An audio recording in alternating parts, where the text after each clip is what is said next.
welcome to the Open Apple podcast, where we celebrate the Apple II. Whether you're a long-time user, a nostalgic visitor, or a newcomer to the community, join us as we share news and memories of Steve Wozniak's most famous personal computer.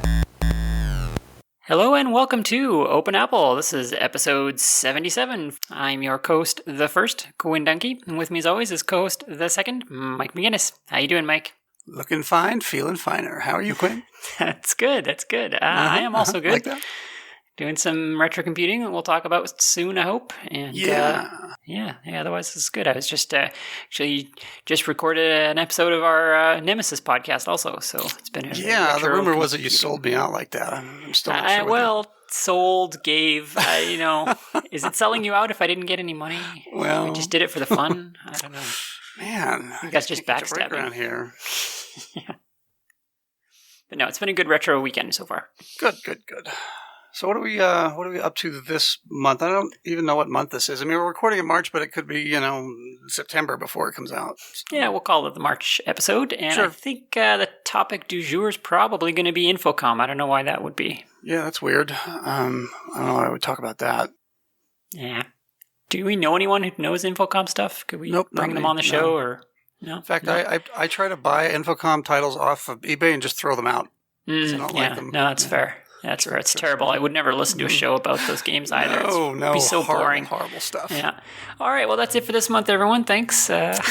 We'll see you next month. Yeah. All right. Introduce our guests, Mike. Fine. It's Fake Quinn and Boo Atari are here. They're joining us to talk about Eaten by a Grue. How are you, gentlemen? Excellent. Still handsome. Agree to disagree. Oh, harsh. It's going to be one of those shows, I can tell. Oh, yeah. And this, of course, is Carrington, Vanston, and Kevin Savetz of the Eaten by a Grue podcast, all about Infocom. Welcome, gentlemen. Thank you. So whose idea was it to start an Infocom podcast? It was Kevin's. That was all me. Yeah, so... Why? Why? I'll tell you why. I guess the idea had been percolating in the back of my mind for probably years, but it was November 2016, and it was a fraught time for me emotionally, and a lot of people really. And I was really, honestly, needed something to take my mind off the news, and like for 4 years, give or take. Yeah, and it occurred to me that I really wanted to I wanted to play the Infocom games, and that would take my mind off of things, and it would be fun to do it as a podcast. And then it occurred to me in a flash that if I played one Infocom game a month, it would last me about 3 or 4 years, which is exactly what I needed. Wow. So Kismet. Mm-hmm. So anyway, this all happened. I was a passenger in a long car trip, and I reached for my phone at 10:52 in the morning, and I said, I wanted to do this with Carrington, and he would be the perfect co-host for this idea, and I fired him off my pitch, and less than an hour later, he came back to me and was just like, "Yes, I'm in. Let's do it." So. And that's how Eaten by Grue was born. Awesome. Yeah, you sent us a screenshot of the exact text message conversation where that took place, and it's always nice to see the origin story of such an important event. Important, I don't know, but an event definitely. Being generous, but just roll with it. Now, are you playing these in chronologically released order or random order? During the show, we actually will just live on air select the next game. Or in the couple of times when we've had a guest host, we let them impose one on us, as Quinn did. It was an imposition. Yeah, but really, we just have the plan that we want to play them all. Since we want to play them all, we can kind of play them in any order. And we just sort of take turns or just throw something out, or we try to shake it up a bit. If we play a science fiction one, we'll try to make the next one not be sci-fi. But other than that, there really isn't a rule. It's whatever the whim strikes us. So I have a two-part question. First, why are you not playing these games on the preeminent Infocom platform, which would be an 80-column Apple II? Second part, why is your answer to the first part wrong? I am playing many of these games on the 80-column Apple II. Kevin? I am wrong because it's inconvenient to play them on an 80-column Apple II. It's hard to get that beast into bed so I can play the games before bed and that sort of thing.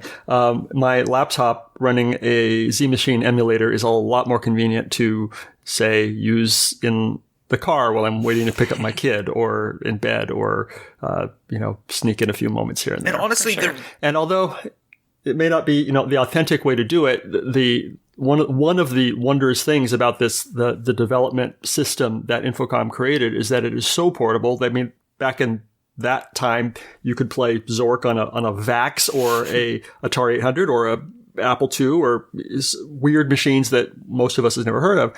But also, you can play it on a Macintosh or a Linux machine today with just as easily. Yeah, or in a browser or whatever, yeah.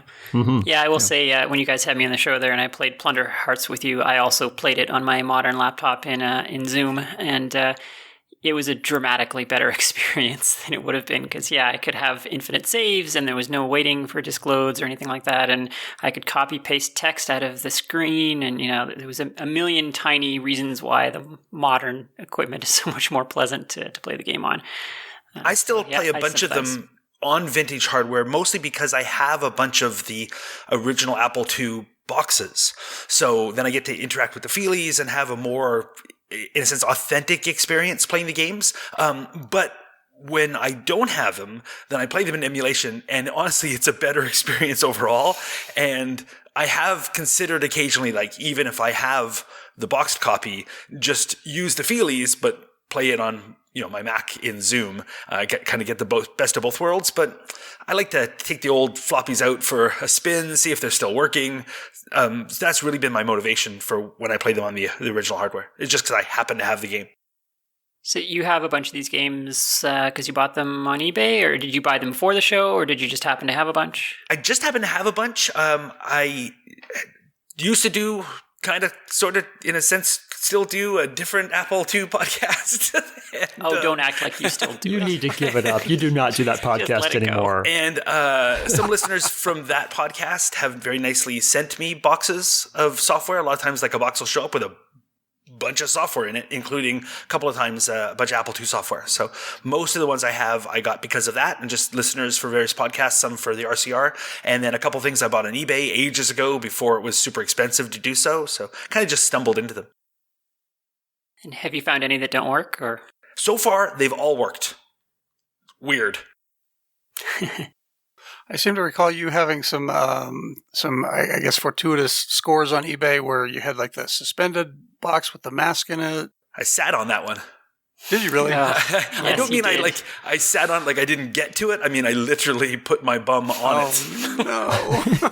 I only cracked it a bit though, so it's all good. I shouldn't have nice things. Well, there were like 2 or 3 of those, like, real special ones, right? There was the suspended mask and the UFO box for Starcross had the UFO box, yeah. And they're called the folio editions. Like, the earliest boxes will be the folio version.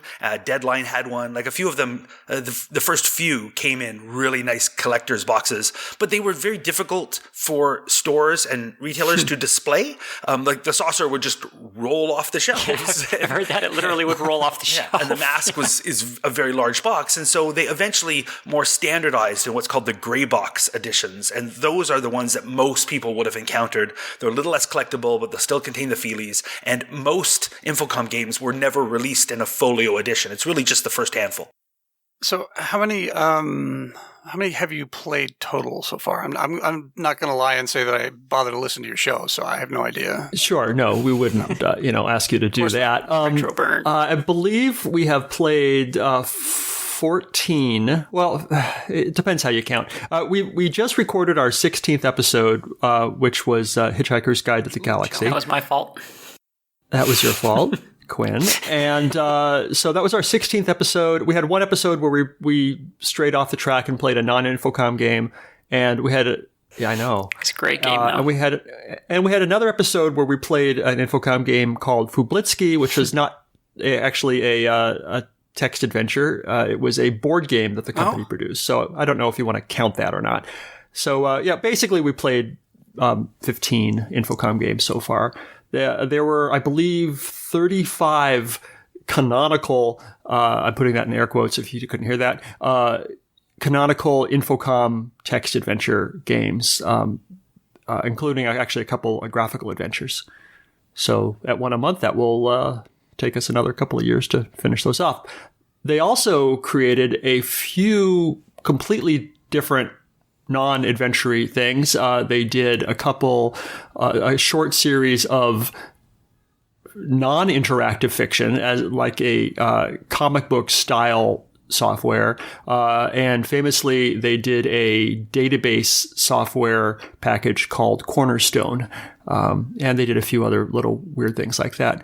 Carrington and I are talking about pitching a talk for the next Kansas Fest where we discuss the non-interactive fiction Infocom titles. Oh, you just stole my joke. I was just going to ask when you guys are going to play Cornerstone on the show. Yeah, that's going to be the last thing we play, actually. Yeah. Well, and sort of, Jimmy Marr over the Digital Antiquarian has talked about that a lot, that Cornerstone is in fact the company's raison d'etre, and the reason it's called Infocom, which does not at all sound like a game company. But yeah, it took them so many years to get the thing done, and it never succeeded, and the games ended up being what all their money came from. Yeah, and I believe Cornerstone is kind of known as the thing that killed the company. Mm-hmm. It just took so much time, so much resources that was it.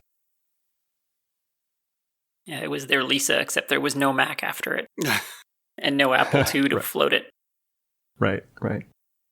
So you're going to play the entire spectrum, though, of all of these games, including like the Journey and the later graphical ones?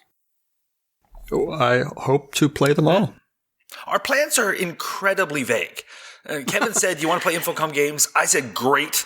We started a podcast. We're completely making up as we go. From episode 1, people have been writing in saying, what will you play after the Infocom games? I'm like, really? Really? We got 3 years of these in front of us. You can't wait a bit? But immediately, some of our initial and now continuing feedback is always, what will you do after those? I guess people are already bored with them. People may not realize how many there actually are, because most people know like 1 or 2 that they saw as children, and maybe they assume there was 2 or 3 or 4 more that they didn't see. But maybe that's it. Yeah, I don't know if people realize that there's 35 of them. And just to answer the question, because people keep answering it, we don't know what we're going to do. We might finish the 35 episodes, do Cornerstone, and then shut it down and go, you know what, mission accomplished. And go on other things. Or maybe we're having fun with it and we decide to do the Sierra games, or we do Scott Adams, or who knows. Okay, you heard it here first, folks. They're going to play Sierra next and then Scott Adams after that. There you go. Didn't say that. Also, it's going to take us 3 years. No one's been my friend for that long as a contiguous period. So, It's true. We're only friends because I only see you for like 1 week a year. So that's kept it going. It is an important way to take your Carrington in small doses. Small doses, yeah.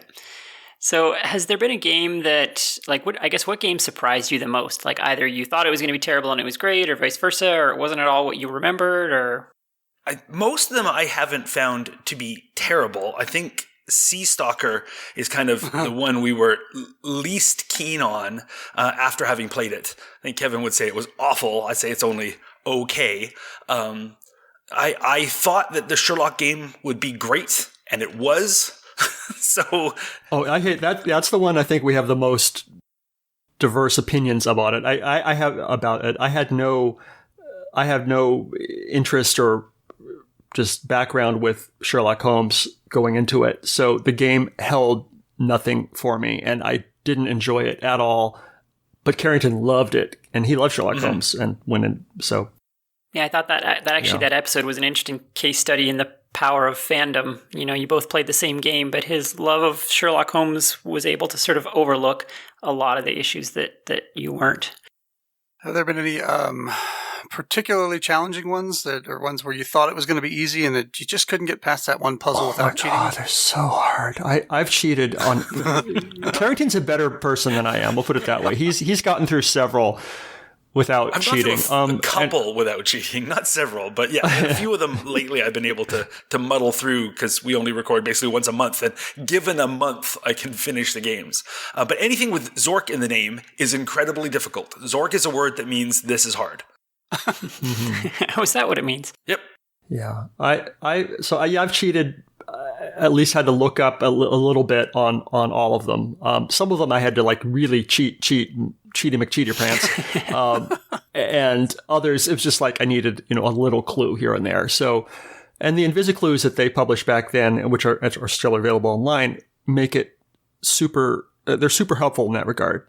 In that, if you need a little help, it gives you a little help, just a little bit. And you could, if that's not enough, you can ask for a little more until eventually, by the 10th clue, it's like, pick up the duck and give it to the badger or whatever it is.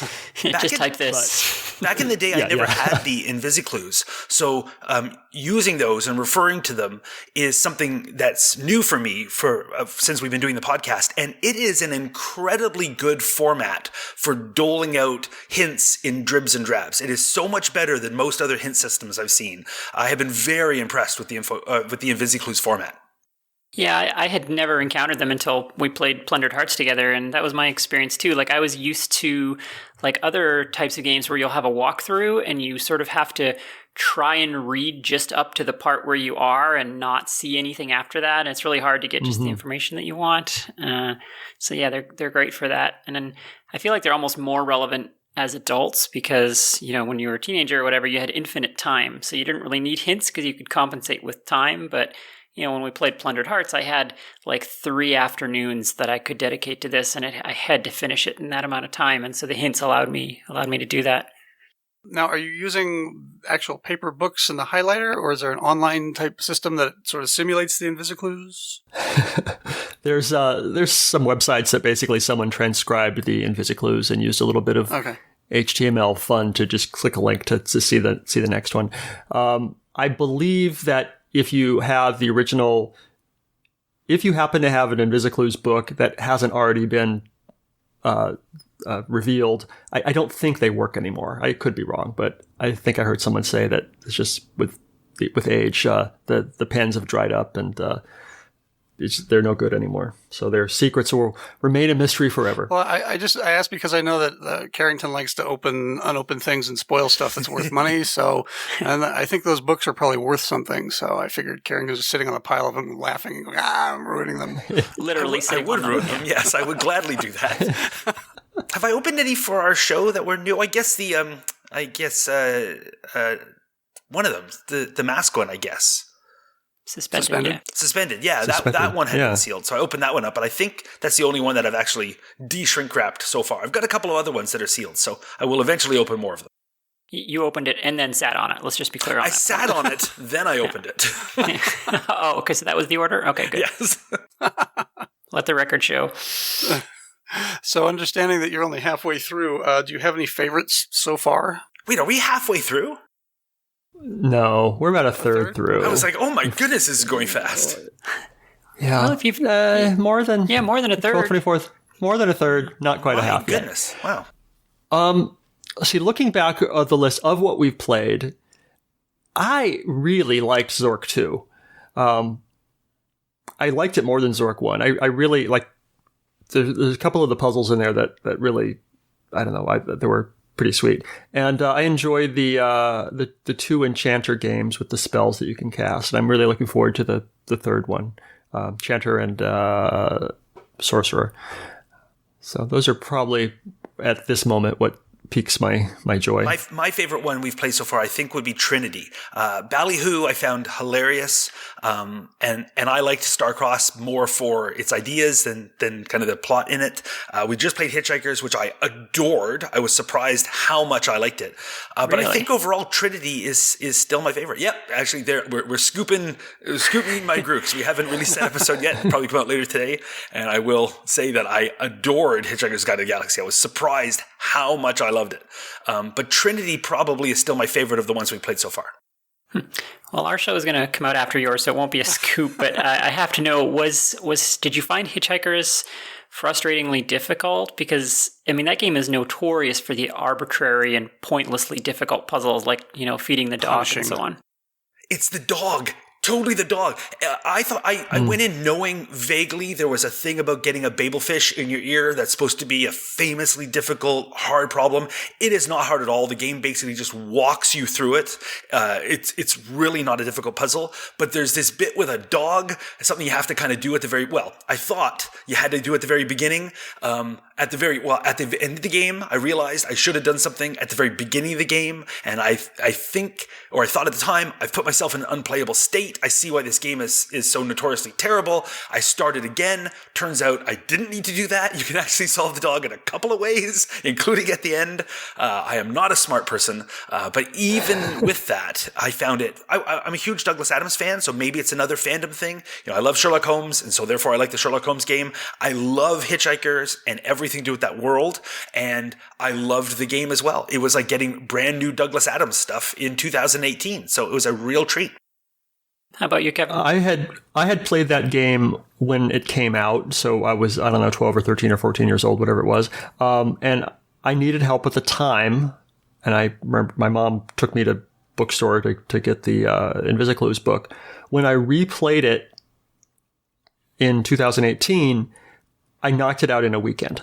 It was not, I had these neurons that had not been activated for a very long time that were just like, oh yeah, I know how to do this. So I didn't have to cheat except for the dog. That dog thing was just terrible. And I think if I suppressed those memories, it was too painful, I guess.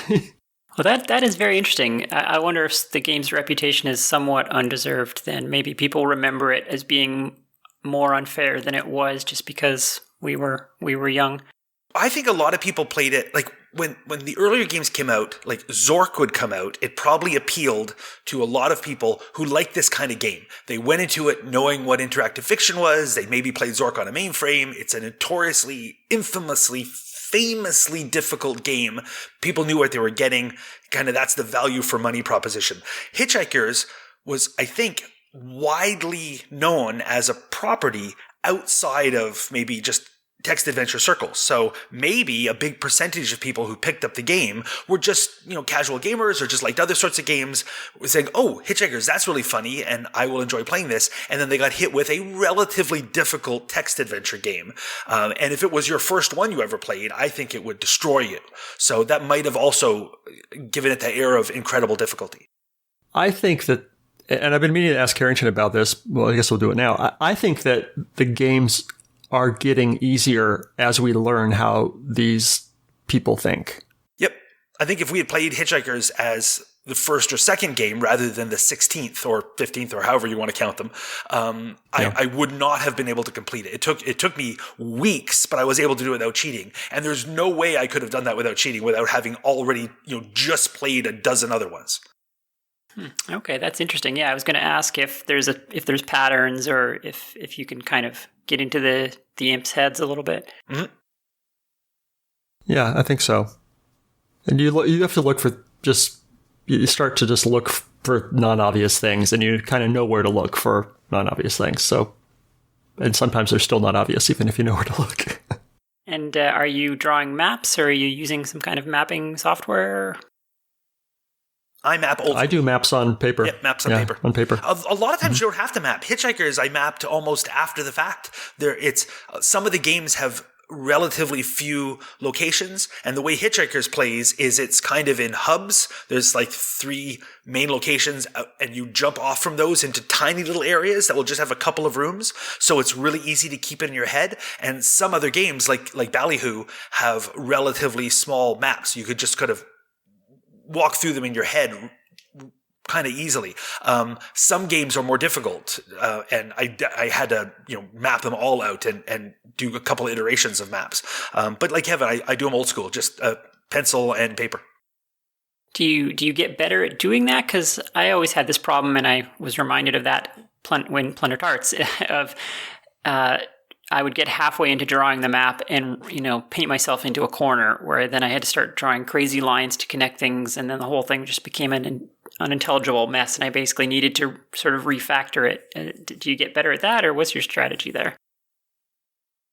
My personal strategy is I begin a map in the middle of paper because I don't know whether this room starts at the bottom or the top or what have you. And inevitably, I will go over to another sheet and I'll just draw a line. That draws a line over to the other page. And I just keep all my maps cover at least 2 sheets. I don't. Yeah, what Carrington said, except I start in the middle of a giant sheet of butcher paper. That way Interesting. I don't. No, but no, I don't. But that would be funny. Some of the mazes, some of the maps are more difficult than others. Occasionally, especially I think in the earlier games, it's like you could go from the kitchen to the dining room, it was south, but to get back from the dining room to the kitchen, you have to go northeast. Mm-hmm. And that sort of stuff drives me nuts and makes a map very difficult. Yeah. And I think they realized that was terrible and tend to do that less in later games. Yeah, mazes suck. Twisty little passages and all that. Mm-hmm. Mm-hmm. So we've got you. So you said you're 17, 15 into the process at this point? Roughly. That's right. Okay. Yeah. Okay. I just went blank on what I was going to ask you. Quinn Vamp, well, I think. So how many of the games have you played on actual retro hardware? I haven't played any on actual retro hardware. I've played a couple of them on an Atari 800 emulator or an Apple II emulator on my Mac. And then I just switched to doing most everything on Zoom. Yeah, if you're not going to play it on vintage hardware, it kind of makes no sense to do it through a vintage hardware emulator because it's just a better experience than something like Zoom. I think I've played 5 or 6 of them as in boxed versions, like Ballyhoo was, Trinity, Deadline, Border Zone, Zork 2, but not Zork 1. I think Hitchhikers, a bunch of them.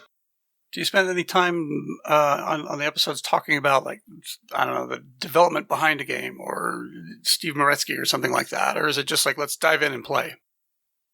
I think Carrington and I are both pretty lazy and do minimal research. If we're going to be brutally honest. Yeah, the first couple of episodes, if you listen to episodes 1 or 2, and if you even look at the show notes, we talk a little bit in the periphery about more text adventure related news or some other things, but it very quickly settled down to we're going to play a game, we're going to talk about a game. So it's mostly a review thing, and only if something is obvious or jumped out or something, but neither of us do a lot of research. One of the things we do, though, is we have what we call a spoiler fence. And we did that from episode 1. We just kind of decided to do this, where the first part of the episode, we talk without spoilers. So if you're vaguely interested in playing Suspended, say, you can listen to our episode about Suspended, and there will be no spoilers. We'll just talk about the game in general terms. We'll talk about our impression. We'll talk about some things about the game, talk about the box and the feelies and that sort of stuff. But then it will come to a point where we say, okay, now we're going to begin the spoilers. We call it crossing the spoiler fence. And only after that do we then talk about specific solutions to puzzles or the things that might wreck a game for you. And we're very clear about that in every episode. So it's safe to listen to an episode if you haven't yet played the game. And do you get feedback from that from users? Are people grateful that you do it that way? Or we get a lot of feedback from people that say they only listen to the first half of our episodes. And is it because of the spoiler fence or is it because you're terrible? 50-50. Yeah. Okay. That's fair. Yeah, I will say, actually, I did it on Thimbleweed Park, the one, ironically, non-Infocom game that you played. I listened up to the spoiler fence and decided, okay, this sounds great. I want to play this. And then I shut it off and came back and listened to the rest later. So it does work for me, too. Nice. So I know that it's probably impossible to, give an average game time, time played per game, but give me an average game time per game, guys.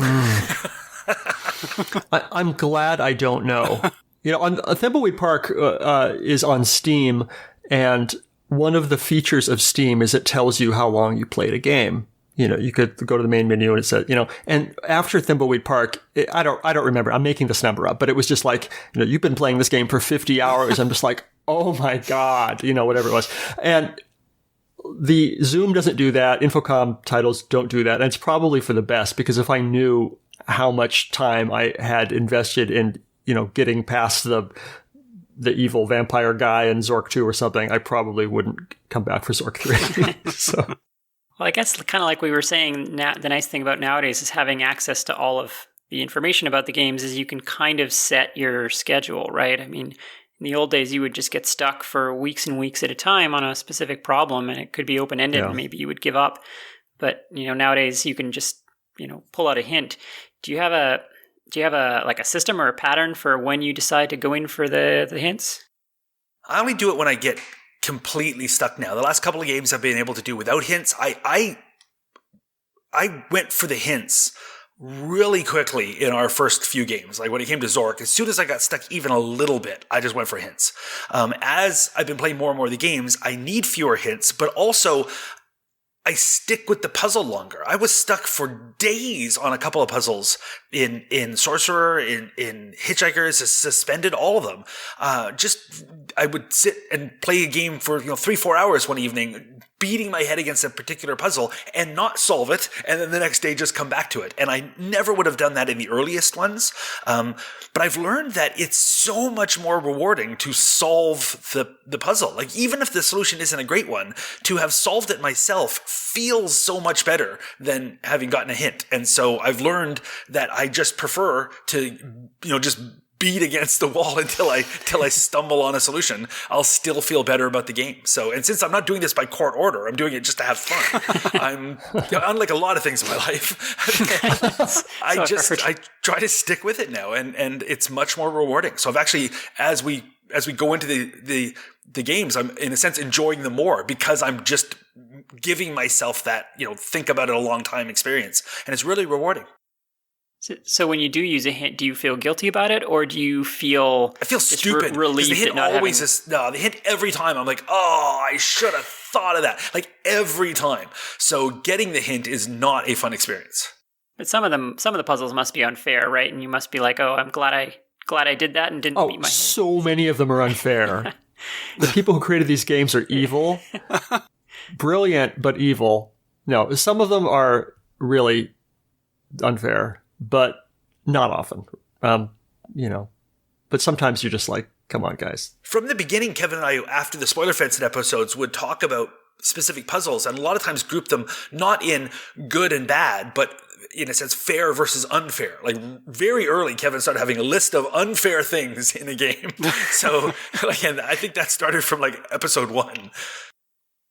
But I don't think we've done that lately. It's like some of the games we've done that, but not often. I mean, it's happened a few times for sure. Some of the more recent games, other than Hitchhikers, have been easier, though. Plundered Hearts was one of the easier games. Sorcerer was one of the easier games. So I think that's also helped. The last couple of months, we've been, playing easier games. Do any puzzles immediately pop to mind when you think about the particularly unfair or the ones that were just better than you? Huh. Well, we just talked about the dog. I'm trying not to be too spoilery, right? So I'm ingrained in me to not spoil these things. You can be spoilery as you want. But there is a puzzle to do with the dog in Hitchhikers, the one we just did, and that was very difficult and made me restart the game unnecessarily. So in a sense, that could be unfair. That's a game that breaks the fourth wall a lot as well. Like it's a game that knows it's a game in a sense. It's a game where the parser gets mad at you if you go to a place that it doesn't want you to go. It gets all in a huff about it and won't help you for a bit. And it's also a parser that lies. It'll say there's an exit to port, so you said go port. It'll say there's no exit there. I said port, there's no exit there. It's funny you go south. I was just kidding. There's no exit to the port. I was lying to you. I'm like, what? So that kind of thing, is that fair or is that unfair? Is it just funny? I don't know. The game is the game. Yeah. Mazes are my thing. I have no patience for mazes. I don't enjoy them. And actually, there was the exception is the maze in Zork 2. I actually liked quite a bit. But if it's just a maze for a maze sake, I will just log on, find the map, and just cheat my way through that maze because life is too short. And maybe it used to be fun, but it's for certain people in the 1970s, but it's not fun anymore. Yeah, that sort of gets at the crux of my question originally, which was, I guess I was wondering how that ages, because I think a lot of these games from the early 80s, they were intentionally incredibly, incredibly hard because they didn't have enough space to make the games big. So people needed to get their, 50, 60 hours of gameplay out of it. And so they made them incredibly hard. But How does that translate to now? These games were expensive and whatever, it was $30 or $40 in 1980s dollars. That's what, $80, $90, $100 today. And people wanted, I guess, play value out of these things. And one of the ways they could do that was by making you play it when you weren't playing it. You know, you're whatever, sitting at work or on the L train or whatever, thinking about how do I get that fish in my ear, you know, and think of something and just like wanting to rush home to try out your new theory. And is that still effective today, or is it just frustrating because you're an adult? It still works, but it's just I have less time because I'm an adult. Right. We've talked about that on air, that we kind of wish games, including these games, had an adult mode, like easy, hard, adult, which is, no, I want the game, but just I really only have 15 hours to play. Yeah. Give me that version, and that will give me my money's worth. Really, that's all I want. I'm smart, but I'm busy and I have money to spare, so make it short. Right. But these games do stick with me. I do find that I'll be at work or I'll be doing other things, and whatever puzzle I'm currently working on will be in the back of my mind. And so I will come home fresh with some ideas to attempt in the game. And so, unlike a lot of games, these are things that are playing in the back of my mind throughout the day. Yeah, I distinctly remember that from back then, that, you know, a bunch of us in school played Hitchhikers, and yeah, we would talk about it at school like all day, you know, about how to get through a particular problem, because we'd all be stuck in the same places. And yeah, so in a sense, they were sort of solved collaboratively, the ones that we did solve. Do you, similar to that, do you guys have anyone that you can talk to about these games if you're stuck, besides each other? I think that's where it's different now, because I don't have anybody I can talk to about these games. Carrington and I don't talk between episodes.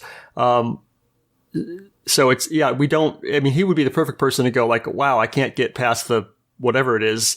And but we don't do that because we want to come into each episode, I think, with our own fresh ideas and not homogenize each other's ideas with, So no, I got nobody except for my friend, the Invisiclues online.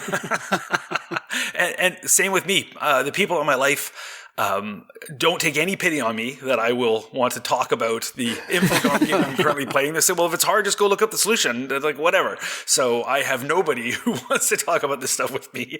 The first time I get to speak about a game is when I record it with Kevin. And then I'll find out what he thought.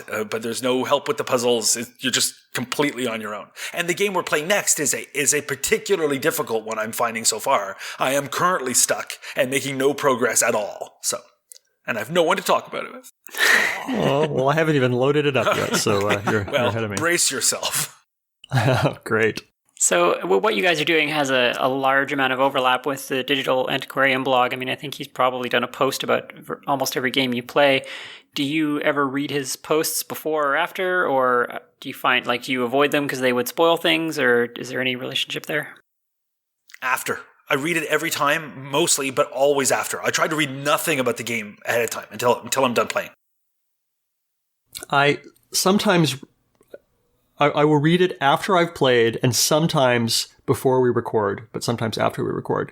Because I find when I read it before we record, Jimmy Marr, his ideas and thoughts are so wonderful that I can't not take his ideas and go, oh yeah, and then repeat them as my own, which they're not. But he is just brilliant, and after I play a game, whether it's before or after we record the episode, I love to see what he had to say about the game. Yeah, I too try to always do it after we record. That's one source I don't even want to look ahead of time, because he'll just influence me too much. Interesting. Yeah, he has tremendous insight on these games and a real sense of game design. So yeah, that's interesting. So are there any particular titles that you are especially looking forward to that you haven't played yet? Yeah, I'm looking forward to replaying A Mind Forever Voyaging. My favorite Infocom game. I won that in a contest from Infocom when I was a kid, and got through it quickly and thought I was, pretty smarty pants, and didn't realize till years later that it's like the one Infocom game that's all story, no puzzle. Yeah.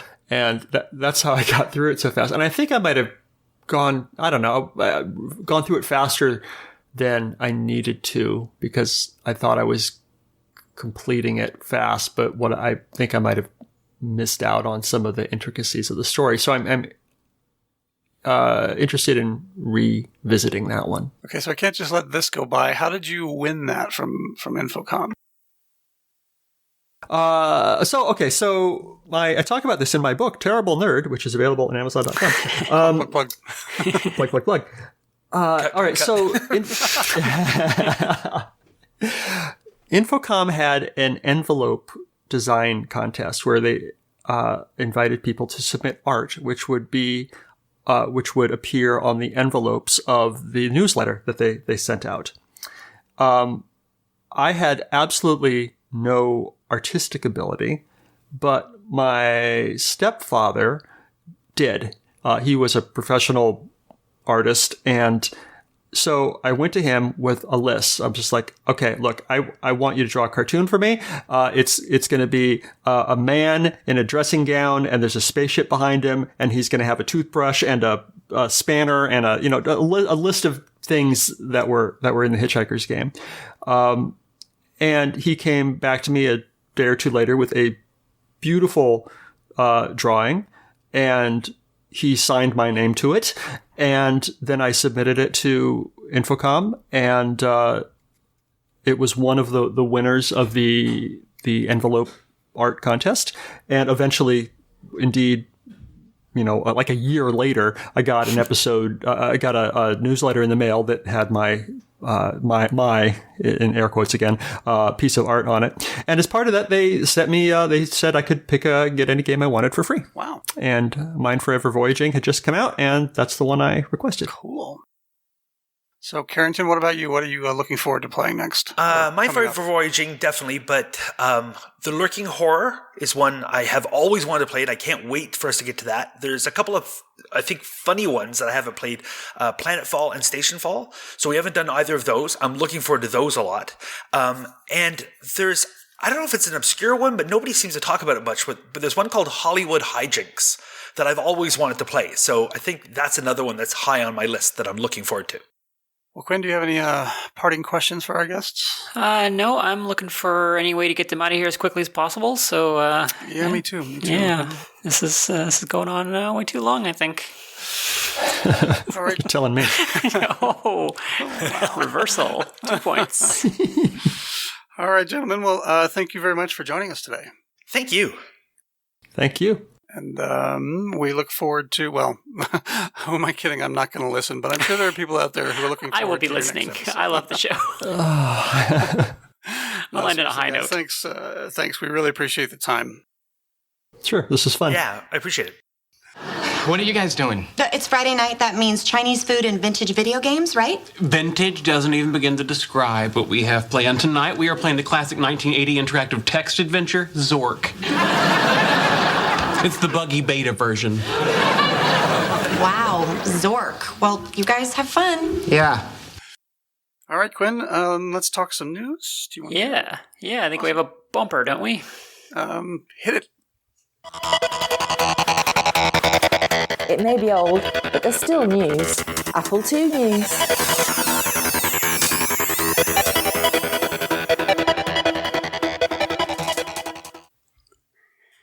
All right, first up, looks like we got a book about role-playing games. Yeah, the CRPGPQFWX. It's the Computer Role-Playing Game Book Project. It's the history of computer role-playing games. Looks like this book is continually being written and updated, but the best part of all is that it's absolutely free. You can go download an EPUB or PDF, whatever your favorite format is, and read it. It's, I think, a few hundred pages at this point, and it looks like a fairly thorough endeavor. Very well done. And of course, if you want a paper copy, you can either print your own, or I think that it looks like the latest update on their website says that they've signed a deal for a limited print hardcover version of the book. That'll probably cost you a little bit, but it's cool. Yeah, you should check this out. Yeah, it looks beautiful. The screenshots, all lots of color and everything, and all different platforms, not just Apple II stuff. Yep. It looks like that he's covering a wide range of eras, like from the early '80s all the way up to pretty modern stuff. So it's definitely thorough. It looks like if I read this right, there won't be any updates as part of any further updates as part of his hardcover book deal. So I don't know if they will resume the free online version after that or what. But it looks like a good buy. Yeah, like you said, definitely covers more than just the Apple II stuff. But if you're certainly for anyone who's interested in researching history, this is a valuable resource. Yeah.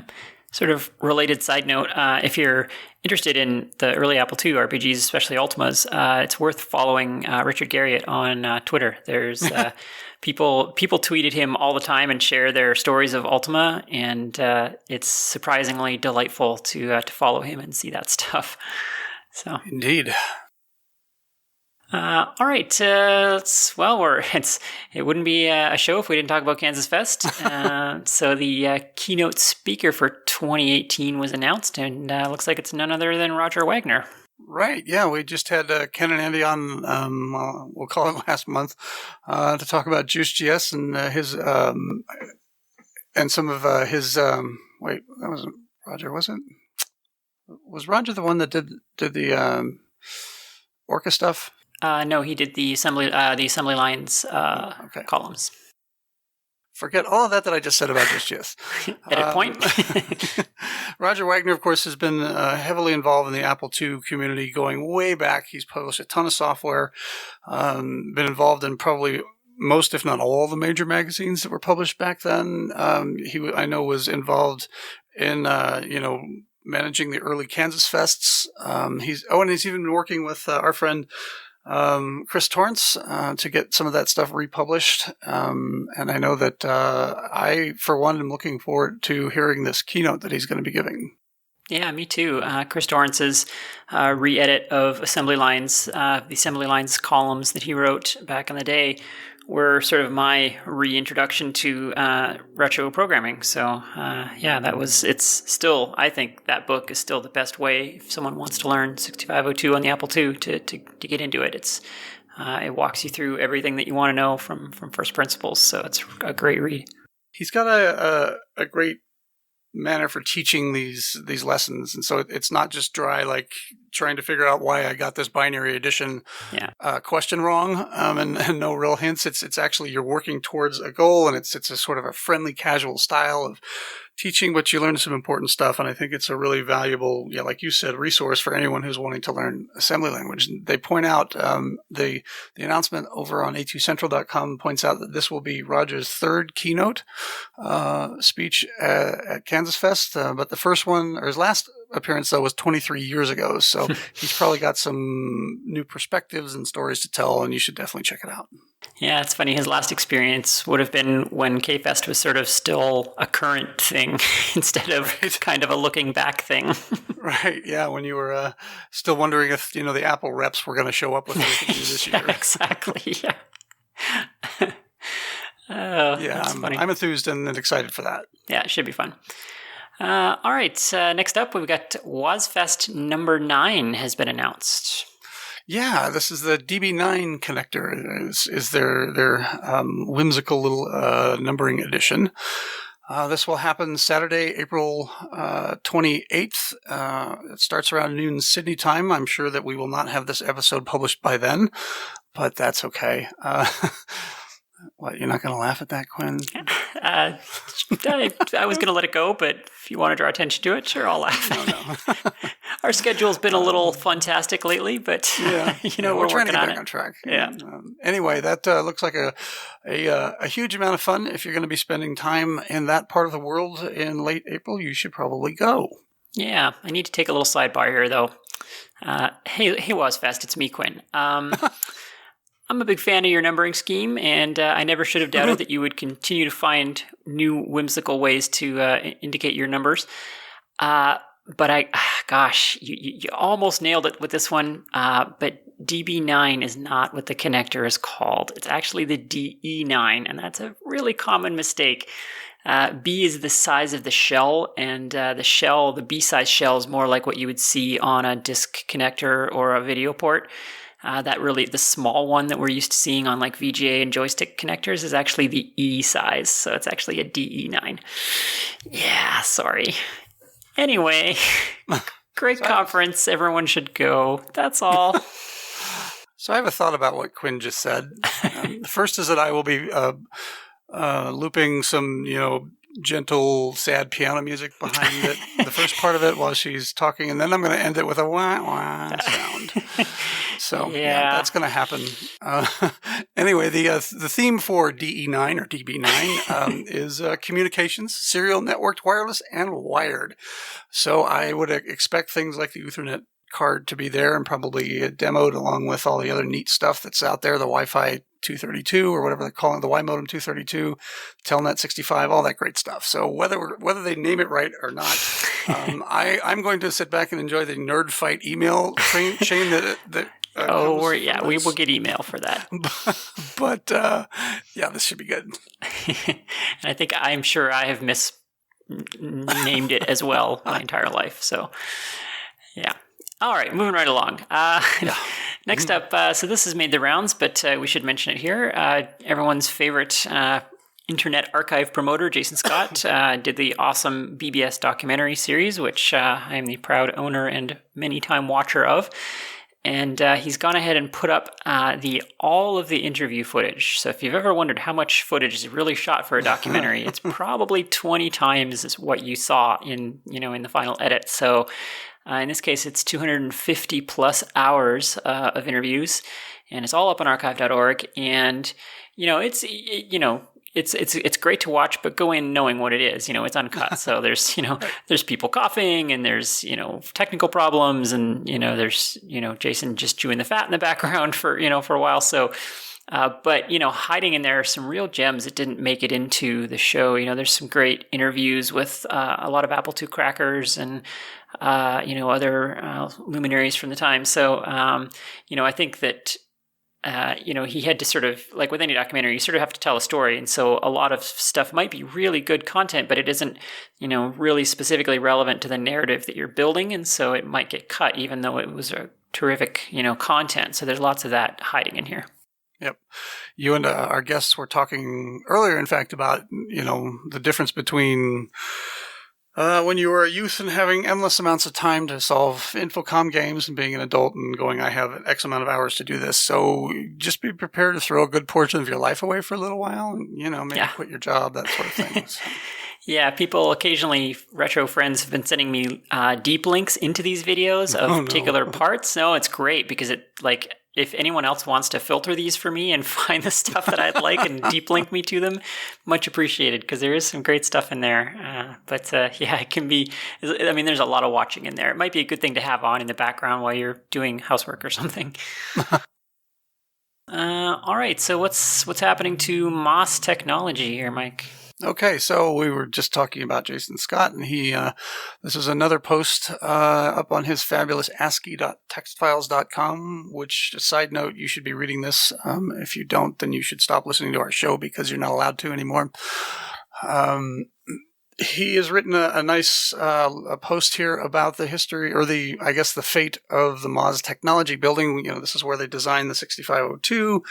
And there's a series of pictures of sort of the sad state that it's fallen into, and it looks like the building was purchased recently, and the new owners are looking like they're going to have to raise the building, clean the ground up, and then turn it into something else. This building has sat 16 years, basically open to the elements and taggers and graffiti people and vandals and all that stuff. So it's not much more than a concrete structure anyway, but there are a number of great photos of the site now. Kind of sad to see, but if you're into that sort of history, check it out. Yeah, the photos are great, and it looks like they actually found some Commodore stuff in there. Amazingly, they found some tapes and stuff. And the building's been empty for decades. Which actually also surprised me. I would have thought, any office space, when the company goes under, they lease it to someone else and it goes on. But no, this building apparently just sat empty for decades. And I'm not sure why. I wonder if they did actual chip fab in that building, then it could be an environmental situation. Someone might have to do some cleanup. There might be a lot of nasty chemicals or something in the soil, or who knows.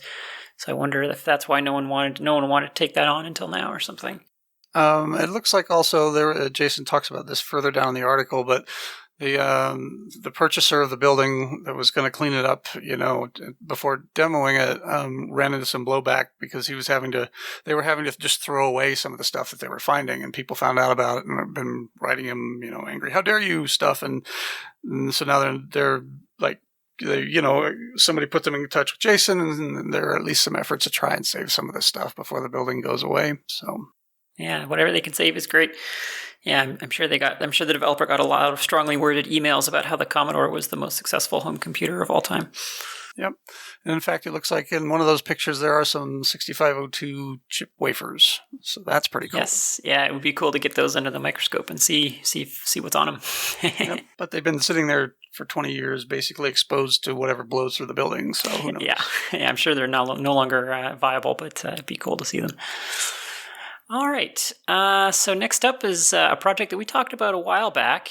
Chris Zuhar is doing a homebrew computer build, specifically attempting to sort of recreate the Apple III.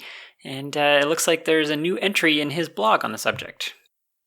Yeah, so he's slowly moving along with this, and it looks like he's got is playing around with the 6502B, which is a 3 megahertz processor, although they clocked it down to I think like 2 1.8 or something like that to make it compatible with some of the Apple II stuff. But he is working on it. I've been playing with the 6551s for the controllers for the floppy drive and serial ports. So yeah, I don't know that we'll ever see a complete Apple III that he's going to homebrew, but I hope so. Yeah. I'm really glad to see this project is still underway. I think, he's definitely taking on a big challenge. Building a homebrew computer has plenty of challenges as it is, but to take on a strange beast like the Apple III on top of that, so more power to him. And I'm really, like I say, I'm really glad to see this is still going. Yeah, everyone that Paul Hagstrom and I have interviewed about the Apple III over on Drop 3 Inches has talked about how much the level of complexity and it's orders of magnitude more so than the Apple II. And in fact, Woz's design was meant to be simple and like buy as many off the shelf parts as possible to keep the price down, things like that. And the Apple III kind of went in the complete opposite direction. So he definitely picked a large mouthful to chew on. Yeah, the Apple III, I think, is what happens when you design by committee instead of vision. It sort of feels like they were trying to be everything to everyone. And marketing committee, too, not engineers. yeah, for sure. Yeah, and, trying to get a lot out of a limited architecture. Once you're trying to build on an 8-bit CPU, you pretty quickly run out of, areas to expand. So when you want to compete with, 16-bit machines at the time, then, you have to do some pretty crazy things. All right. Well, this next article is a fun read about the Boston Computer Show in 1983. How did you find this one, Mike? Yeah, so last time we talked about the Apple IIe turning 35 in January, and the Lisa as well, because they were both introduced in January of 83 at the Boston Computer Society, I think. And Harry McCracken, who is a tech writer, I don't know if he wrote this specifically for Fast Company. This is where I found it. He's kind of, one of Benj Edwards' contemporaries. They both write really great stuff about computer history. You should check out their articles. And at the time, Harry was a student at Boston University and was crazy about computers and technology. So when this BCS show, the Apple Fest show happened, he went down to check that out. There's some photos. He's got some great memories that he recalls. And there's even a video that I had not seen before, which is where the Apple IIe and the Lisa were presented by developers John Couch and David Larson. So pretty cool stuff there. Very cool.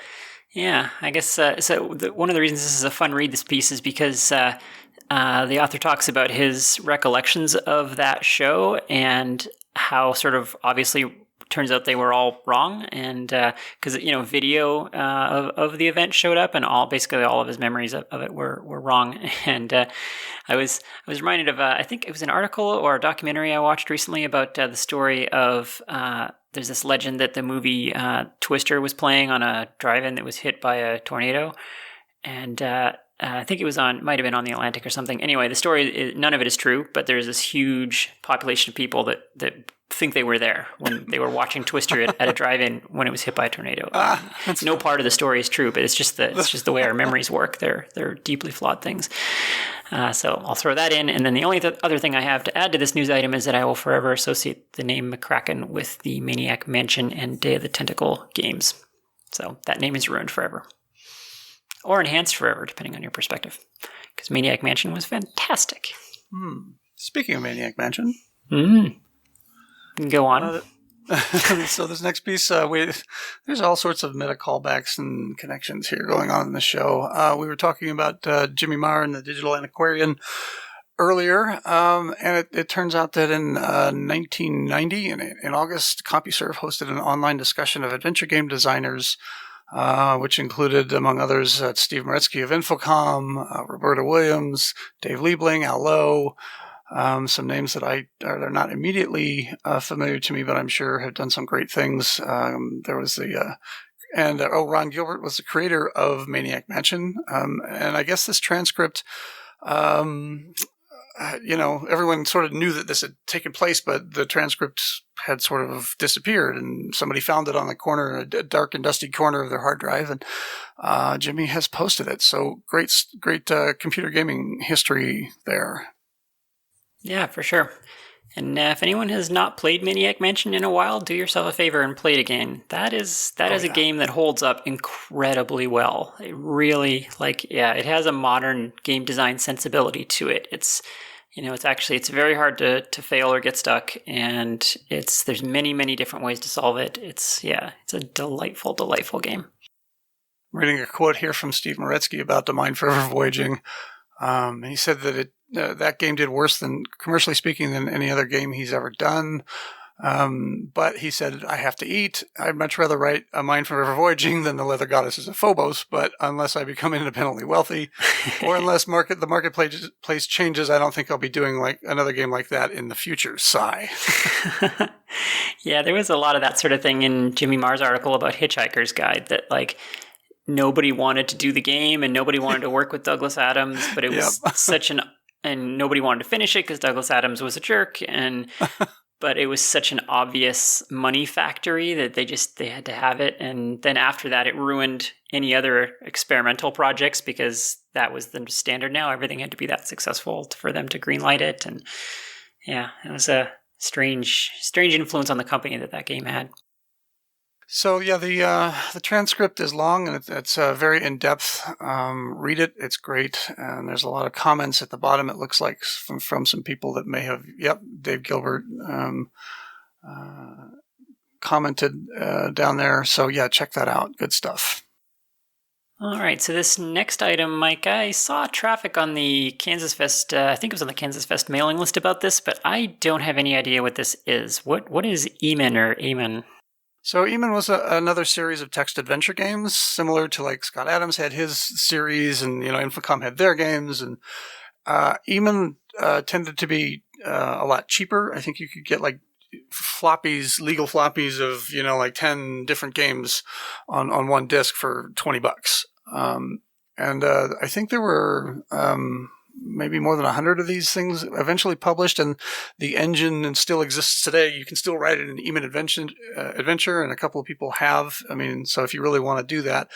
But as with, the emulation over at the archive where it's all playable through the web now, these Eamon games are starting to become playable on the web as well. You can go to the Eamon Adventurers Guild online. There's a link over to the Eamon Remastered is what they're calling this project.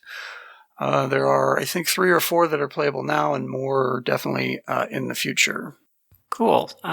Is there something about registering a title or an ID or something? There was traffic on the mailing list, people asking how to do that. So I haven't actually played this yet. And okay, so I should be clear.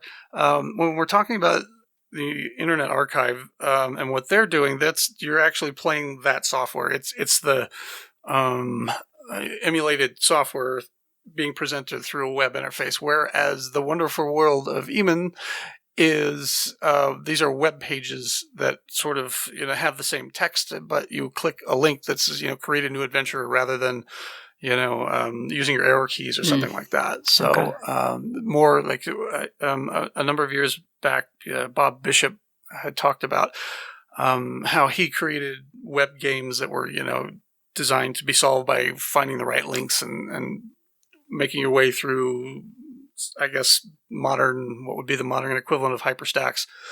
But so when you go to the main page, you're presented with this thing that says, welcome to even, computerized fantasy role-playing system, looting dungeons, slaying dragons for fun and profit.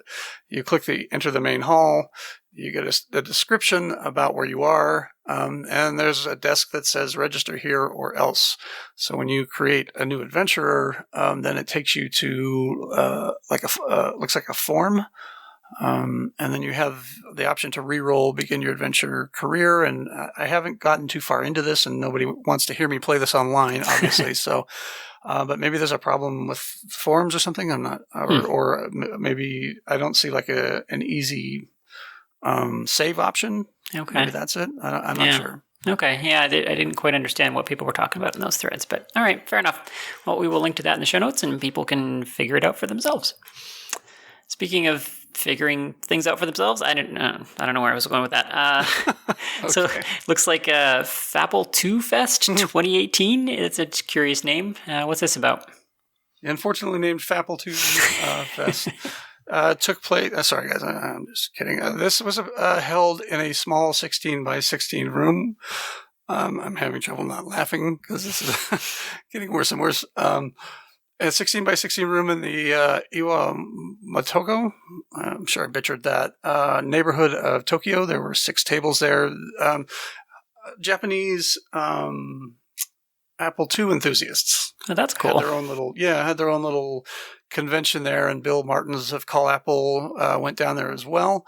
And it looks like there were only a handful of people there, but it seems like everyone had a really good time. I didn't even know this was something that was happening. So, it's great to hear that these things are springing up everywhere, even if they can't name them properly in Australia. Yeah, that's awesome. Yeah, I like to see the Japanese Apple II community. I hope they had some J pluses there to show off. All right. This next item is pretty exciting for 2GS people who are chronically hard up for video solutions. Looks like somebody's found a $40 adapter that will just work to show your 2GS video on HDMI. This seems too good to be true. So it's technically a SCART to HDMI adapter, but hiding in SCART there is an RGB signal, a 15 kilohertz RGB. So yeah, there's screenshots or pictures of this working, and it looks pretty impressive, I have to say. They have a link to the monitor that you can buy over on Amazon. It's $70. I know that those what were they? The Owl. The security monitor? Well, yeah, so this thing is just an HDMI monitor. So This is just like, hey, here's the monitor I'm using, but the signal out of this box, this blog post kind of buries the lead. If you go down one post, that's kind of where the good news is. Oh, there it is. Okay. Down one post, there's this little box that this person has bought. And yeah, they're just demoing it on a particular small HDMI monitor. But it's just a generic, like one of these sort of eBay style video converters that there are a million of, but this one seems to do a really good job of rendering 2GS video. So I am very surprised by this. Yeah, if those pictures are real, those are very clear. You never, without buying, one of the new devices that has come out recently, if you can't just plug your 2GS into pretty much anything and get a good signal out of it. So these are pretty amazing. This little box is available on Amazon for $37. Yeah. Wow. Yeah. I mean, if it's really as good as it looks, their border colors are working. The 80 column text looks perfect. The only thing I would wonder, I guess 2 things I would wonder about is if the video timing is messed up at all. Like, I wonder if, border effects and FTA demos would work. And I wonder if there's any delay. Sometimes these things will introduce, 10 or 50 milliseconds of delay. And that can be enough to mess up gaming or make games feel weird. It would be interesting to see if those are issues. But yeah, there's pictures of the Finder desktop in 640 mode. It's surprisingly very clear and legible. So it's pretty impressive. I guess I'd want to see it in person. But I hope someone brings one of these to K-Fest. Maybe we can check it out. Yeah, I was going to say, if somebody out there wants to spend the $40 or so to test this and let us know how it works, I'd love to hear. Yeah, I would do it myself if I had my physical GS here. I do not at present, but acquiring minds want to know if this thing is as good as it looks. All right, from the last two Apple II to the first, we've got looks like a Verilog implementation of the Apple I. What's this about, Mike? Yeah, so last month we talked about the what was it, the VHDL? Is that even the right term? Okay. Yeah. Okay. We talked about a. So that's a different. So there's two different hardware description languages. There's VHDL and Verilog. One is sort of its own thing. Verilog is kind of C-like, and VHDL is kind of its own weird syntax. VHDL is kind of the older one. Verilog is sort of the proprietary one, or sort of semi-proprietary, and then VHDL is kind of the open source one that they teach you in school. Gotcha. Okay. So last month we talked about the VHDL implementation of the Apple I, and this is the Verilog version. Alan Garfield put together one of these things. Looks like it's running completely in Verilog. Successfully runs both the WAS monitor and Integer Basic. Font and color support have been added, which obviously those are not things that you could mess with in the real Apple I. But there's a nice blog post over at Call Apple by Bill Martins. Check that out. Oh, and you can even download the code at GitHub. Excellent. Yeah, generally speaking, whichever FPGA you buy, it'll have like a VHDL-based toolchain or a Verilog-based one. Gotcha. Okay. It is very much a holy war. Which one is better? You thought the DOS versus ProDOS flame war was funny on Facebook the other day? Go into some hardware design forums and start read the threads on Verilog versus VHDL. You'll be there a while. All right, so speaking of custom hardware, I guess there's an FPGA involved. The long-awaited CFFA 3000 run number 5. I hope that everyone who wanted one got one because they are sold out already. We didn't even have time to talk about this. Well, I'm not sure. I think the 50. So there were 50 limited edition red ones that were pre-orders, and those sold out. Oh, those are sold out. Okay. Yeah, I'm looking at Rich's webpage right now, and as of yesterday, the 3rd of March, there are currently still 341 boards available. Okay, that's good. So I definitely still wouldn't waste your time getting one of these if you want one, because they won't last that much longer. No. But I'm sure by the time I finally get around to editing and publishing this thing, they will be long gone. Yeah. So Quinn, did you go ahead and take the dive and buy one of these things? I think I may have the first one. So yes, you did. So he said he was opening pre-orders on such and such a day at noon my time, and so at noon on that day, it was a Saturday, I was sitting at my laptop hitting refresh on his site. And awesome. At like 12:05, his store interface changed from the home of such and such products to an actual store where you could click on products.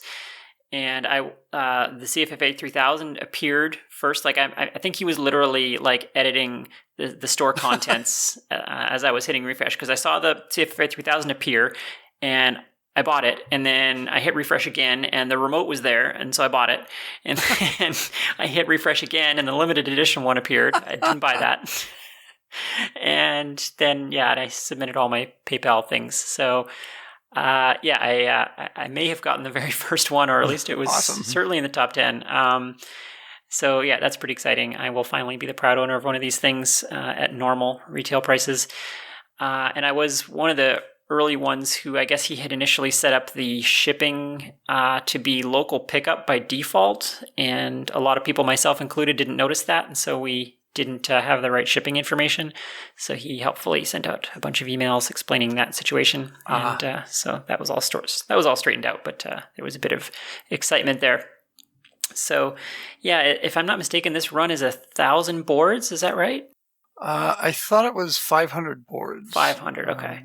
Plus the 50 limited editions. It looks like, so there were a bunch. He made like he made like 600 or 700 of the remote switches. Okay. But I think those are probably easier to get parts for and things like that. Yeah. And there's a lot of people who might want those who bought a board previously.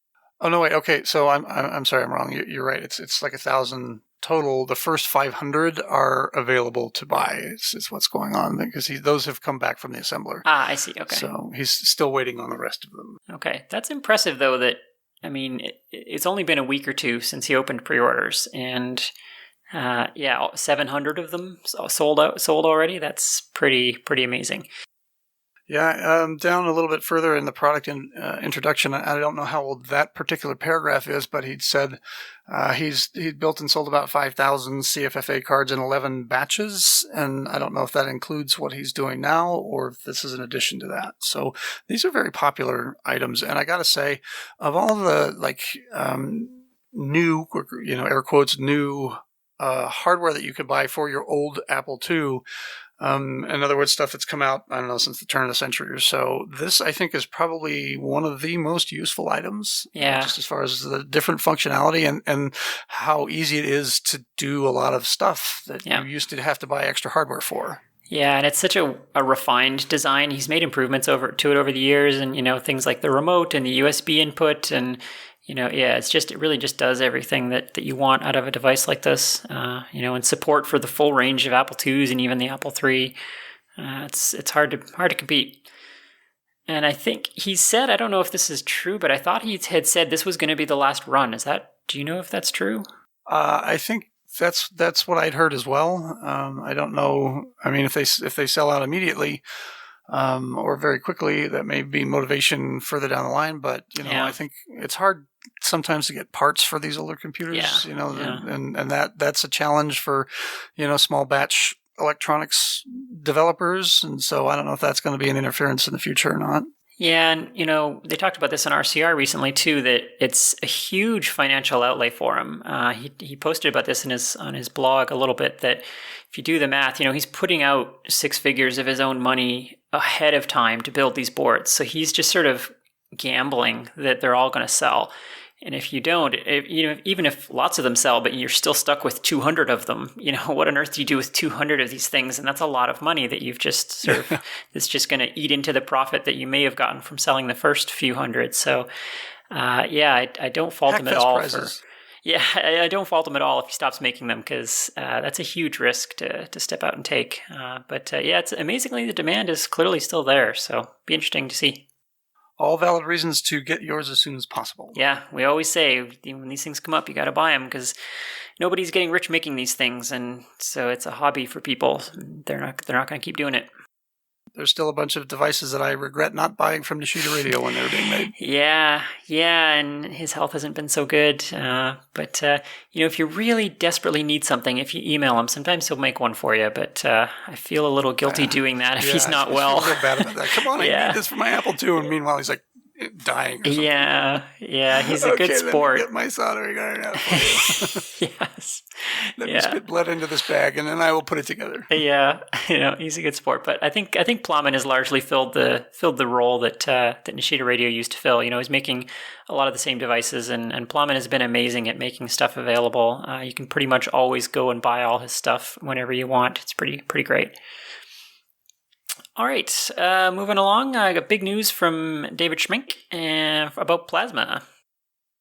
Yeah, so Plasma was a language that David actually introduced a number of years ago at Kansas Fest. It was a free download, but it was in beta, and he was constantly updating it and working on it. And now we've reached the 1.0 final thing, I guess, that you can download the version. It's compatible with the Apple I, Apple II, Apple III. It has 65802 and 65816 support. I don't know much about this language itself. Quinn, have you played with Plasma? I haven't played with it yet, but I'm a little bit familiar with it. So it's kind of a high-ish level modern language. So it's sort of like a little higher level than assembly. I guess I would liken it to something like Forth, in that it's a high-level language in that it's sort of easy to read and write, but it's also very efficient and small and close to the metal. It doesn't need a compiler. It's interpreted, if I'm not mistaken, and it doesn't need a lot of infrastructure around it. And it's so compact and so efficient that it's actually the scripting language that they're using for missions and other things in Lawless Legends. So I believe it even will sit in aux memory and, not take up a lot of space, but allows you to do a lot of high-level scripting types of things in a very easy way, much easier than writing a bunch of assembly language. So I think it's very very powerful and useful thing in just the right application. So I will definitely be playing with this at some point. Yeah, me too. All right, so looks like, last month, actually, I think we badmouthed Applewin a little bit, or at least I did. I think I made fun of its mouse support, but it has been updated, so that's good news. What's fixed here, Mike? It looks like I don't see anything about mouse support in the release notes. No, I think this is mostly, behind the scenes sort of administrative stuff that's going on, bug fixes and that sort of thing. It's been updated as of February 3rd to version 1.27.00. Let's see, improved logging, no print screen key switch to prevent the print screen key from being registered. Swapping disks while a drive is on will now warn you if you still want to do this instead of just failing. It updated the zlib to the latest version, and it looks like they made a change to the speaker output sample. So cool. And then some other stuff with like full screen issues that they were working on. Disk 2 and hard drive changes. Some peripheral cards have been updated. There's something about they fixed a problem. They bug fixed a thing with a mouse card that caused a crash to monitor. So there's sort of a mouse thing there for you. The Mockingbird and phaser support now support the inactive function just like the real hardware. So a lot of little stuff that probably overall will result in what feels like a better experience, but you're not going to see huge changes in the interface or anything like that. Well, that's great, though. I'm really glad to see it still being updated. A lot of times this software with a small audience just sort of languishes and never gets updated. And, this stuff, you have to keep it updated as Windows and Mac OS change. You have to be constantly updating these apps to keep them compatible. And things like full screen mode is a good example on both Windows and Mac. Like that's a feature that always breaks. Every time there's an update, you have to change the way you do full screen stuff. And so they, it's great that they're updating that. And I poked a little fun at it, but it's infinitely better than my Apple emulator, which does not exist because I've never written one. So there you go. I don't get to complain.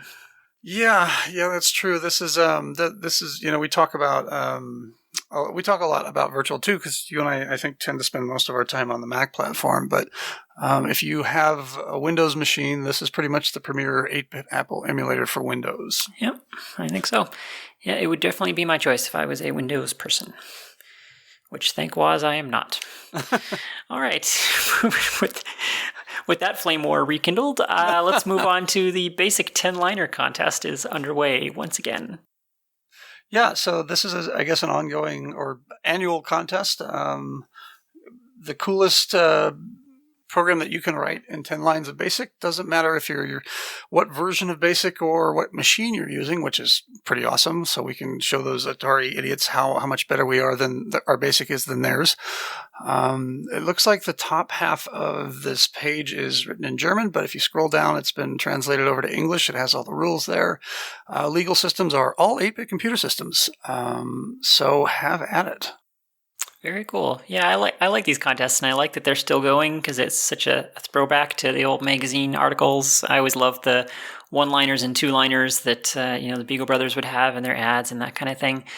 I do always feel like the Apple II is at a pretty substantial disadvantage in these types of broad retro computing contests because, of course, we don't have any fancy sprite hardware or sound hardware to use. I feel like you're always going to get more out of 10 lines of BASIC on a C64 or an Atari 800 than you will on a humble Apple II. Even a 2GS, there was no interface to 2GS stuff in AppleSoft, so you were stuck with maybe some peaks and pokes to try and do something. But I love that people do this anyway. Yeah, me too. And part of the AppleSoft problem, especially with the 2GS, was that it was the Microsoft license, and I think probably to improve AppleSoft, they would have had to engage Microsoft to do that. And I'm imagining Microsoft had better things to do at the time. Yeah. So the 2GS just got stuck with the same old AppleSoft that all the others did. This contest has been going on now. This is the 7th round. I don't know if it's an annual thing or if it happens more than once a year. Last time they've had 246 contributions, and the deadline to submit your entry is Saturday, March 24th at 6 p.m. CET, and there will be the award ceremony on April 7th at the No Ma'am in Lubeck. I'm sure that's not pronounced properly, but it was just fun because that reminds me of that organization on Married with Children that Al Bundy ran. Oh, yes, that's right. There's a throwback. Right? Yeah. What an awful thing that was. But I love that show. Yeah, it was awful in the best possible way. Right. It was very self-awarely awful, which I think was the whole point. It was always great to see Marcy just roast them for their stupidity. But not to discourage anyone from participating in this contest on an Apple II. Our guest, actually, Kevin Savetz, is a frequent participator in these basic contests, and one of his entries from a previous year was he wanted to know if it's possible to write a fully playable text adventure in 10 lines of basic, and so he did. I think it had like 2 verbs and 3 rooms and 2 items or something. It was obviously tiny, but it was a fully playable, solvable text adventure in 10 lines of basic. So certainly that could be done on an Apple II. There was no crutch of sprite hardware or anything there. So don't let people's imaginations be limited by the competition. Indeed. All right, so next up, everyone's favorite Apple IIc fanatic, Javier Rivera, is talking about the Wi-Fi, the Y-Modem 232, which is a highly coveted device in all retro circles, not just Apple II. And it looks like there's a new version with a really nice little OLED screen on it. And he's got a demo of it here on the 2C Plus. So that's nice to see. Yeah, I thought that you were everyone's favorite 2C user, Quinn. I don't know. I think Javier is better looking, so I think he gets more of the credit there. Yeah, he starts out the little article that he wrote saying that, as soon as I saw that this was available to buy, I went out and rushed right out and bought one. And it's a good thing he did too, because they're now again out of stock. It looks like they were originally selling for $149.95, and the price had been cut to $54.95. So, and as popular as I've seen, I see Twitter threads about I got to get one of these things. This is another example, I think, of what you see with the CFFA card. Get it when you can, because you don't know if there's going to be more of these available. Yeah, and the tough thing about this device is you're competing with the entire retro computing community, because Commodore users are all also lining up for this thing. Atari users, TI, everybody wants this thing because it's just RS-32. It's a bridge from RS-32 serial, RS-232 serial to Wi-Fi, and it just behaves exactly like an AT command set Hayes modem, which is what everybody wants. It's the solution. So that's a highly coveted device for sure.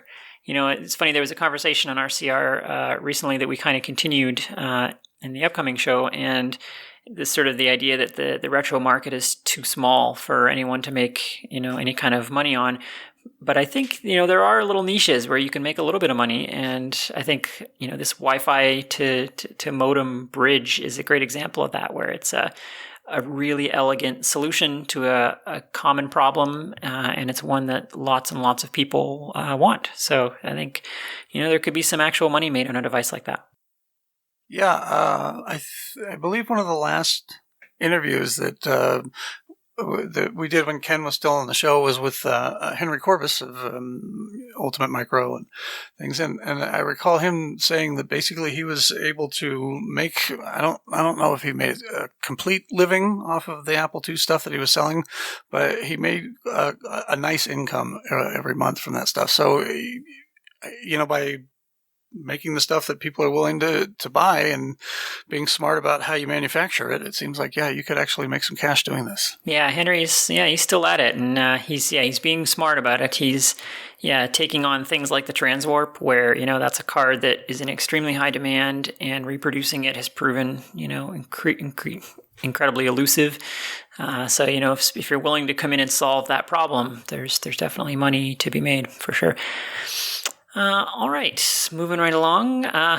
So this is a random news item I threw in. It's called Sneakers on Boing Boing, and the item here is that Sneakers was on Boing Boing, and that is it. The entire blog post, so Boing Boing, if you're not familiar, is a popular pop culture blog that I like, and there was a post, and the title of the post is Sneakers was an extremely popular Apple II game, and there is a screenshot. And that is the entire article. And then the comment thread, of course, fills up with people excited about Sneakers and sharing other stories of Apple II games. But I just love it when Apple II stuff appears in mainstream sources. And this was just totally random in my RSS feed. There's a screenshot of Sneakers, and it was a great game. I will say that I was a little bit disappointed when I saw that. When I saw it pop up on our spreadsheet, I was very excited because I thought we were talking about the 1992 movie Sneakers. Oh, yes. There was some Apple II connection that I hadn't seen before, but you break my heart. Yeah, well, it's funny. That came up in the comment thread. People who weren't familiar with Apple II stuff were like, oh, is this somehow related to the 80s movie of the same name? And there was a lot of confusion about that exact point. And yeah, nope, it was just a coincidence. Just a game called Sneakers. Yeah, there was two things in the 80s called Sneakers, and they were not at all related. All right, so that was that. So next item here is a bit of an older one. It's from January, but I thought I'd share it anyway because it hasn't come up on the show here yet. So Blake Patterson over at the Byte Seller often posts Apple II stuff, and I guess the subreddit Retro Battle Stations, which is sort of catch-all subreddit for retro stuff. They run contests and themes and various things, and one of the themes that they ran was what they called Wedge Week, and so it was for you to post photos of your favorite wedge. And apparently this is a term I hadn't really heard before for wedge-shaped computers, like the Commodore 64 or the VIC-20 or the Amiga 500, computers that were an all-in-one sort of wedge shape. And apparently the Apple IIc is considered to be in that family. It's a wedge, I guess. So I never really thought of it that way, but I guess in a certain light, it could be seen as a wedge, I guess. So anyway, Blake shares a photo of his Apple IIc, which lives on his bedside table, and he actually sort of kind of uses it for stuff occasionally. So there's kind of a nice write-up there about it. He's got a bunch of modern stuff, in it. He's got a Y modem and some other sort of modern amenities to make it somewhat moderately useful. And it's a nice little blurb about it. Yeah, I don't like you. That's not a term that I ever would have associated with computers, but yeah, sure, okay. Yeah, like I can see it for the Amiga 500 or the Commodore 128. Those are certainly wedges. The C64 and VIC-20 were called bread boxes. That seems a little more apt. Yeah, I don't know, this wedge thing. I feel like this is some retconning happening. I don't know. All right, trying to cash in. That's right. I'm calling alternate history on this. All right, and this last item I shoehorned in here. I actually stole this from the RCR notes, the Retro Computing Roundtable, which we recorded just before this. Actually, it's been a long day of speaking into a microphone, and sell out. Yeah, it didn't come out. It didn't come up in the RCR, but it was in their show notes, so I stole it. So finally, Mike, after years, we get to scoop them. Just once. Yes. So it's kind of a funny little aside. There's a very breathless headline on Reddit that the source code to the Apple II GS game Rastan has been discovered. I guess some dude had a compact flash adapter in his 2GS and found it in a friend's basement or something, and there was a folder named Rastan that had source code in it. And it's all very breathless, and from people who obviously aren't in the Apple II community, so they don't know kind of the state of things. And Antoine Vigneault jumps into the thread and he says and provides a link to the Rastan source code, which has been online for years. It's sort of a cute discovery moment for some folks who didn't know that retro computing is a thing. But I thought I'd share it here anyway. And I thought it was just sort of cute because I'm sure John Brooks, a friend of the show, has the source code and would happily give it to you if you wanted to see it. So Anyway, it's a cute read. So thought I'd share it. Well, and even Antoine, our friend Antoine, pitches in at the very last here to encourage him. Don't trust the dates and check the binary anyway, because it might be something different. Yeah. The versions might be a little bit different. There might be 3 characters different. We want that too. So Yeah, you never know. that's right. Don't feel bad. Yeah, I think there might be a story there. Like, I would be interested to know how some, internet rando's computer ended up with the Rastan source code on it. Like, there might be an interesting story in how that got there. So unless it, maybe it found its way to a BBS some way, or maybe this other person had just been on modern websites at some point because he had a compact flash device in his 2GS, so maybe he just had found it on the web or something. Sure, but who knows? Anyway, maybe a story, maybe not. But all right. Well, I think that's all that we have for news items, if I'm not mistaken. No, but we have woos. Oh, it's been a while since we've had some woos. Indeed. Hit that music. We like was, and we know you do too. It's was news. It's woos. All right, Mike, this segment's your baby, so go ahead. Yeah, I know that you just hate this so much just because it's called woos.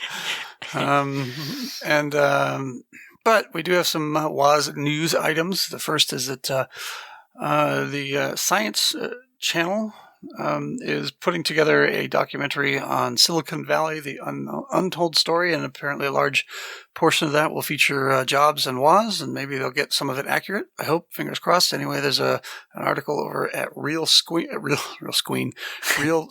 that talks a little bit about what it's going to be like, and it's going to be a 3-part series telling the broader, mostly untold story of the Valley. It includes interviews with Y Combinator founders Paul Graham and Jessica Livingston. Kyle Vogt, whose 4-person self-driving car startup was bought by General Motors for $1 billion. Intel co-founder Gordon Moore, many others, again, including our own favorites, Woz and Jobs. So check that out. It will be it premiered on January 28th at 8, 9, and 10 on the Science Channel.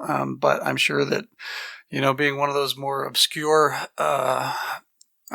cable channels, it replayed it over and over and over again. And if not, there are other places you can find it. So. Yeah.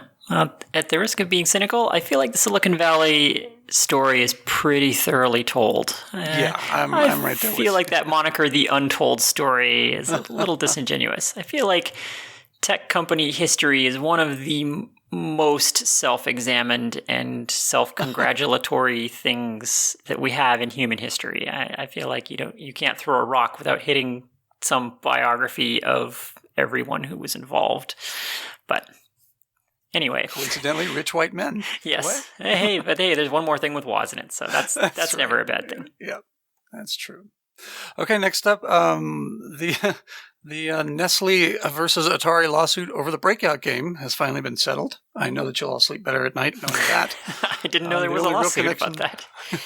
Yeah, so Kevin and I actually talked about this when I was on that Atari podcast that I forget the name of a few months back. Manic. What's that? Frantic, manic, something. Yeah, bipolar. I don't know. Anyway, there was a lawsuit between Atari and Nestle about the use of so I guess Nestle used video of Woz's Breakout game that he'd written for Atari in a commercial to sell Kit Kat bars. Atari, being what they are these days, decided we're going to make some money off of that and sued. And that's now been settled. And again, the connection for us is very tenuous, other than that, there's that whole story, where Atari told Steve Jobs to write a game. We'll pay you X amount of dollars, $1,500 or something like that. Jobs turned around, went to Woz and said, they're going to pay me $300. Yeah. and Woz came up, with a cartridge of the game and all that. But yeah, other than that, not much to do with Apple. So let me get this straight. The dead husk of Atari sued Nestle over something that happened 30 years ago? Well, using footage of something that happened, yes. Okay. Oh, so it's a current commercial. Yes. But, you used our commercial of Breakout, or you used our the footage of our game Breakout to sell your Kit Kat bars, and we're angry about that. And we've got to shake our fist at you. Okay. Fair enough. Yeah. And I am frankly amazed that Woz and Jobs remained friends after that incident where he lied about that money. That's astonishing to me that Yeah.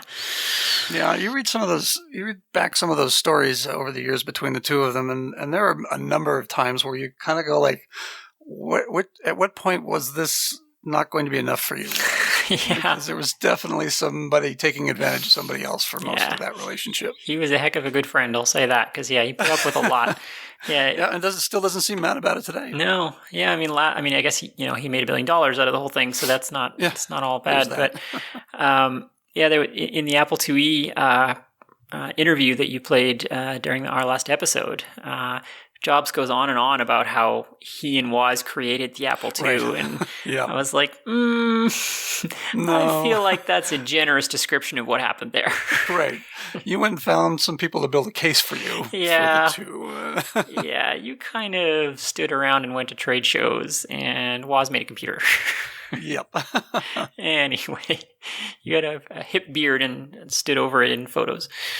Yeah, this is not really Apple II connected, so I didn't put it in our show notes. But there's a funny anecdote. So there's it was an article that I found, and I'll have the link for the show notes. But where it talks about that fruit growing commune that Jobs was part of for a while before he, came up with Apple. See, even I do it. And they were talking to one of the founders who's still around today, and Jobs, I guess, wired the camp up for electricity, and they impressed everyone with his electronic knowledge. And that always reminds me of that quote, where Jobs goes, Woz was the only person that knew more about electronics than me, and Woz goes, Steve didn't know anything about electronics. Yes, that's amazing. Yeah. So I thought that was pretty funny. Yeah.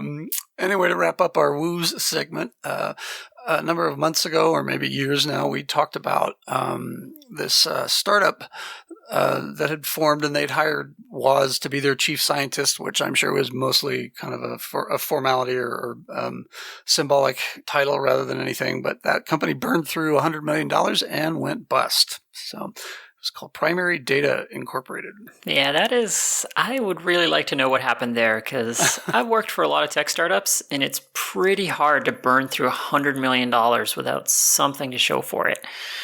The current tech startup that I work for now, we've never gotten anywhere close to that amount of funding, and we've been running for 5 years, and we're actually profitable. So I don't know, we're also in big data, so same industry and everything. So I'm pretty.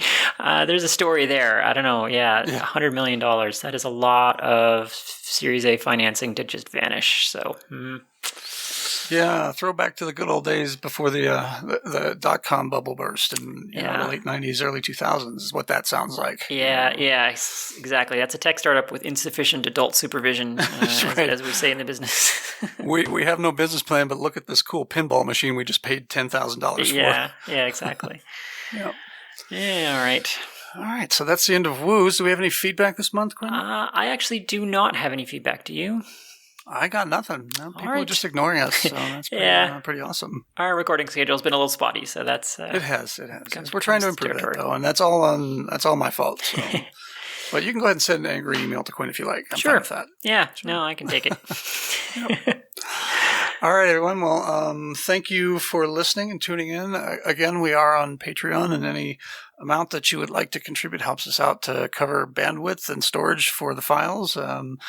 Obviously, we don't have special stuff if you do contribute, other than just you get to feel good for helping us out, and we will love you forever and ever.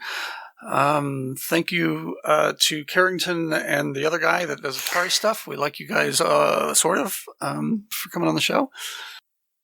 Yeah, it was great to talk to you guys, and we will see everybody next month. All right, everyone. Bye. You are in a forest. There is quicksand to the west. A path leads to the east. Go east. An iron gate blocks your way. Open gate. It's locked. Well, so much for that. It's getting pretty late. How come you're still up? I found an emulator online that lets you play classic text-based computer games from the 1980s.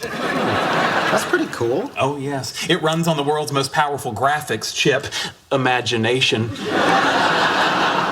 You've really got to get out more. Go north. You can't go that way. Go west. A troll blocks your passage. Okay, fasten your seatbelts. Kill troll. With what? With sword. You don't have the sword. Good golly, it's as if it's actually happening to me. Raj finally went to bed. Sheldon's still up. You said he goes to bed at 9. Yeah, he does, but he got caught up in a computer game. Hit troll with axe. Hit troll with axe. Hit troll with axe. Oh my, this is one tough troll. Can't you get rid of him? If the past is any indication, no. Leonard, I'm trapped in quicksand. The axe is dragging me down. Drop axe. Drop axe. Brilliant. Give me a minute. Sheldon. Hold on. I need to figure out how to get the bucket so I can carry the mud past the dragon. Sheldon, you need to work in the morning. I know. Well, then bed, mister. 5 more minutes. Really? You're gonna risk getting sleepy in the middle of your thermodynamic fluctuation seminar? You know what happens when you yawn in public? Everyone will see my oddly shaped uvula. You don't want that, do you? No. But it's a shame our society mocks the differently uvulated. Who was at the door? Building manager. They have to fix a pipe, so the water will be off tomorrow from noon to 2. That's unacceptable. We're supposed to be given written notice. No, it doesn't matter. We'll be at work.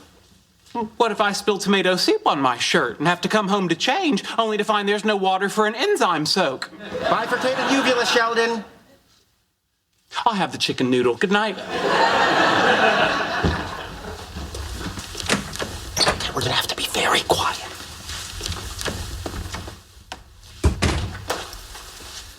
I know how to get the bucket. I can turn the axe around and use the handle to reach it. Let's see. Go north. You are in a forest. Go north. You are in a forest. Go north. You are in a forest. Oh dear, I believe I'm lost. Well, I'll just have to get a fresh start tomorrow. No. You just need to map it out. Come on, I'll help you. So, you stopped at this stream and you turned north 3 times? Yes. You're right, you're lost. Good luck.